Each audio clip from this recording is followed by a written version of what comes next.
Hi! In front of me is XIAOMI Redmi Note 8 and today I would like to show you how you can set up app lock on this XIAOMI device. Start by accessing settings and scrolling down. From here you need to go into apps, click on app lock and just turn on. Now click on change password and pick one of the login methods for your apps. Click at the chosen one and enter it. Then you need to repeat it and click next.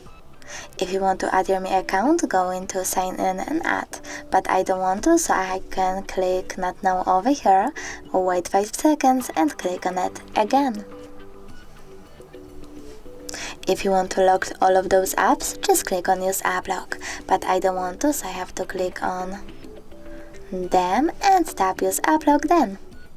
From here, if you want to add your fingerprint to unlock your apps, go into settings.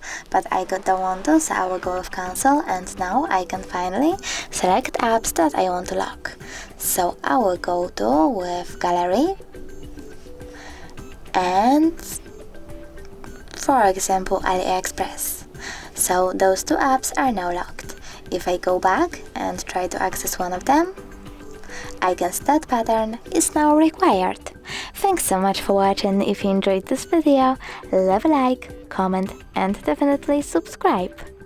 Bye!